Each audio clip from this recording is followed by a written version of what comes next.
I think many of us are thinking this right now, but almost nobody has got the guts to say it out loud. And I mean, in crypto, that's the way it works for the most part. People are scared to say things because they might be wrong. But I don't care. Enough people hate on this type of video anyway. Who gives a crap? Because I think we gotta digest for a little second what happened today with Ethereum. And not because of Ethereum, no. Honestly, I could care slightly more, or I should say, I don't really care that much about the whole Ethereum ETF debacle because it was already kind of bound to happen. This whole ordeal just kind of shoved everything forward by a bit. No, what I'm more interested in has two parts. One is if we take a look at the specific filings by all these institutions, it's interesting that they removed staking because that means they're still adhering to the SEC's request of, don't make this too hard on us, but let's get things moving. And I think about that in way number two, which is that's because they're fine with removing stake and removing everything because they know what's about to happen next. And because the SEC is opening up to more and more things in the near future. And the 180 that we saw with Ethereum and just the SEC right now, I think is not only for Ethereum. And from the way that things are looking, I think things from here on forward are going to be moving really fast for, in particular, two cryptos. I think XRP and Solana. And the reason I'm telling you guys this right now is because I have some very, very high conviction that Ethereum will make a good play here. Probably not get an increase similar to Bitcoin, but still significant. And it's still, if we kind of zoom out and look at it over the next few months, Ethereum will have massive zooms, I think. But I keep thinking, even if Ethereum does well, it's already so big that it's not where the majority of the gains lie. And I think these institutions know that too. They're speculating at the end of the day still on an asset like Ethereum. With Bitcoin, you can make an argument, no, store of value has been proven for yada, yada, yada. Institutions are not stupid. They know multiple parts. One is that Ethereum has a lot of cool tokenization on there and a lot of expansion capabilities. But I personally think these institutions have similar sort of analysis as we have with another crypto like, for example, XRP that's been around for a long time to have a point into, or perhaps something newer, more versatile, but more importantly, more volatile, but more of an upcoming type of opportunity with like Solana. Anyway, my most important point is that I think as Ethereum ETFs roll on in, we have to start looking at where the profit is going to lie, not at what's next, the quickest thing. We all know Ethereum ETFs are about to happen. It's not a question. Nobody's questioning it. How much will the gains be though? They'll probably be pretty good over a long period of time, but it would have been really good without ETFs as well. The thing is though, right now we got Bitcoin ETFs. What is always first in the crypto cycle? It's Bitcoin. So we all know that.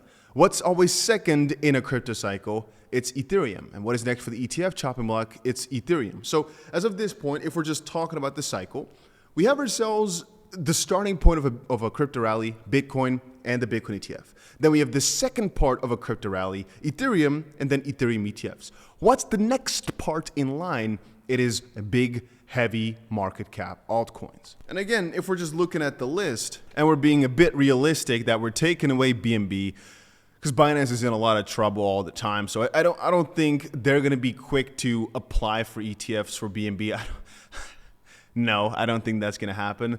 Well, we're left with the next two on the chopping block, Solana and XRP.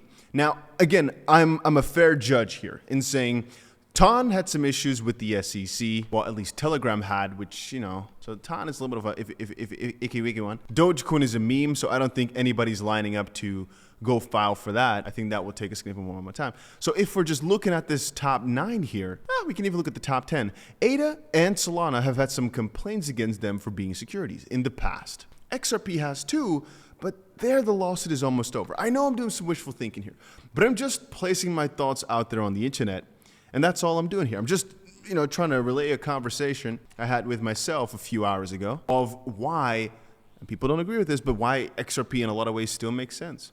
The only counter argument you can give, there's actually two. One is no, because XRP is useless. Some people like to give that argument, sure.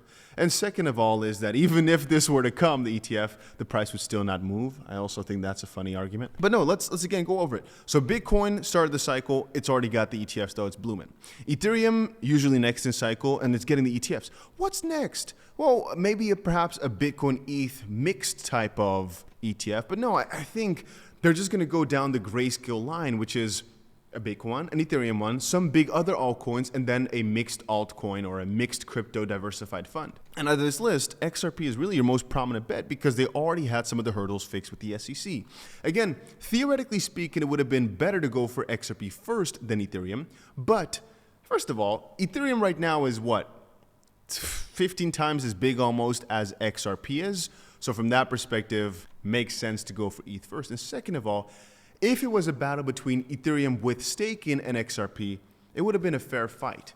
But Ethereum without the staking, now that they were able to get it, if I were them, I would grab it quickly too. It's only when you start to talk about the Ethereum staking that things get more difficult and where I think they defer it further. But that's also why this move was so big, because they were able to take this staking out and the SEC was fine with it, which makes me realize it's probably the SEC being afraid of some things happening in the near future and probably Trump coming in, and it's just pressure on their heads, right? So I really wonder if some new things are being brought up, because XRP ETFs were talked about before with the same conversation as Ethereum, if they're going to be so hesitant, because what can they make as an argument except for the fact that there might not be enough demand, some might argue, or that Ripple has too much XRP for it to go, but I don't think that's the case in terms of an argument to deny the ETF. Again, I'm not saying this is going to happen tomorrow or the next thing. I'm just saying usually a cycle, right, which is multiple months, it works in the sense of Bitcoin first, then Ethereum, and then some of these big altcoins. If we're looking at these contenders, perhaps if things really change and they're going to start opening up more, we're going to see Solana and TON ETFs. But Dogecoin, USDC doesn't make sense. Tether doesn't make sense. XRP does make a lot of sense for a next one on the chopping block. Maybe I guess most of these coins, maybe Chainlink, a lot of these coins have had complaints with the SEC. That's what I'm saying. But I guess since things are turning around. Anyway, just wanted to bring it to y'all's attention that I've been really thinking about what's next after this massive move is over. Probably we're going to see some crazy Ethereum pumps still here, though. I'm definitely excited for that. But in honest truth, the only thing I'm waiting for is some XRP crazy stuff here. And I know to a lot of people that might come as a surprise that I'm talking about XRP again. Honest truth, guys, I still think it'll do really well this cycle. No, over the last couple of weeks, it doesn't get you a house like this with a pool and everything crazy like that. But I think over a longer run, if we're talking a altcoin season, it'll probably still do good. But I just wanted to quickly give my thoughts on the situation. That I think it would make sense for XRP ETFs to come along not too long from now, especially because they were being so vague about it. Like, oh, is XRP ETFs coming? If it wasn't, why wouldn't they just say, oh, no, we're not talking about that? I think the fact that they were trying to hide it away makes it more likely that they're working on something. But I will say, in the background, though, it's all going to be around politics. I've said it in my previous video. I still believe it now. Take a look at this. Presidential candidate Robert F. Kennedy Jr. bought 24,000. First of all, it's nothing to him. That's a first point. But bought 24,000 worth of GameStop GME, and he says he supports the retail rebellion. It's not the craziest thing I've seen today, though. I saw somebody post this, and honestly, it sometimes makes me realize there's some interesting people out there. Anyway, I hope you all have a wonderful day. I've just been thinking about this. It doesn't make sense for XP to be left behind so much, right? There must be a plan, right?